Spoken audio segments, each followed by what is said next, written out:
When investors talk about safety, there's one corner of the market that defines it: the securities issued by the United States government. They're the benchmark against which all others are measured because their repayment is backed by what's called the full faith and credit of the United States. That phrase means that repayment isn't tied to the performance of a project or a corporation, but to the government's power to tax and print money. These are the Treasury Securities, the most liquid, most widely held debt instruments in the world. They come in several forms. Treasury bills, or T-bills, are short-term instruments that mature in 1 year or less. They're issued at a discount and pay no stated interest. The investor's return is the difference between the purchase price and the amount received at maturity. Because they're quoted on a discount yield basis, the bid yield is always higher than the ask. Treasury notes are intermediate-term securities with maturities from 2 to 10 years. They pay interest every 6 months and are issued in minimum denominations of $1,000. Treasury bonds are the long-term issues, maturing in more than 10 years. They also pay semi-annual interest and trade actively in the secondary market. All three, bills, notes, and bonds, are direct obligations of the U.S. government. They're exempt from state and local income tax, but subject to federal tax. The market also includes two variations on this theme. TIPS, or Treasury Inflation Protected Securities, adjust their principal value based on changes in the Consumer Price Index. The coupon rate stays the same, but it's applied to the adjusted principal, so the semi-annual interest payments rise and fall with inflation. At maturity, investors receive either the inflation-adjusted amount or the original principal, whichever is greater. TIPS protect purchasing power, but usually offer lower base yields than regular treasuries. Another variation is STRIPS, or separate trading of registered interest and principal of securities. These are zero-coupon instruments created when dealers separate the interest and principal components of treasury notes and bonds. Each interest payment and the principal repayment become their own securities. STRIPS make no periodic payments. They're sold at deep discounts and mature at par. They're ideal for investors who need a known amount at a specific future date. Beyond direct Treasury obligations, the federal government supports a network of agency securities. These are issued either by federal agencies or by government-sponsored enterprises. The distinction matters for both credit risk and taxation. Securities from agencies such as Ginnie Mae, the Government National Mortgage Association, are fully backed by the U.S. government. Ginnie Mae guarantees mortgage-backed securities composed of HA and VA loans. If the underlying homeowners default, Ginnie Mae makes investors whole. That's the power of the full faith and credit guarantee.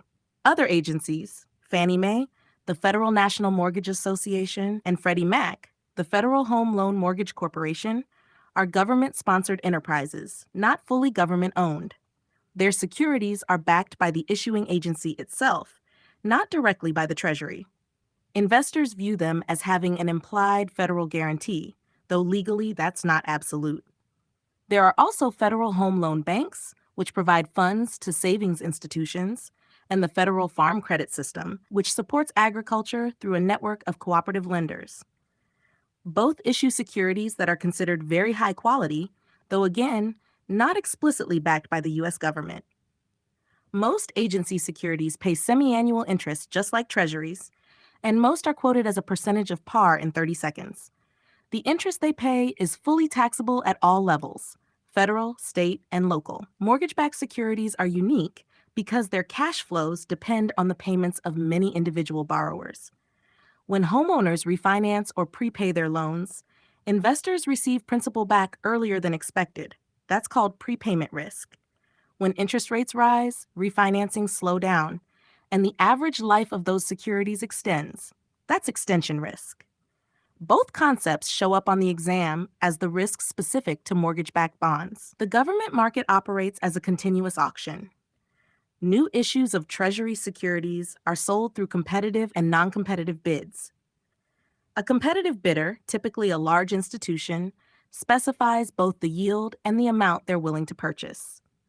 A non-competitive bidder agrees to accept whatever yield is determined by the auction and is guaranteed an allocation up to a set limit.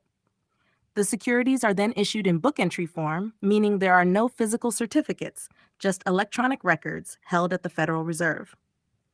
The settlement cycle for treasuries is T plus 1, one business day after the trade date. For agency and corporate bonds, it's T plus 2. Because treasuries are considered risk-free, their yields form the base of what's called the yield curve, a graphical representation of interest rates across different maturities.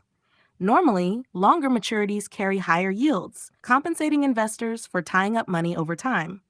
That's an upward sloping or normal yield curve. When short-term yields rise above long-term yields, it becomes inverted, often interpreted as a signal of economic slowdown.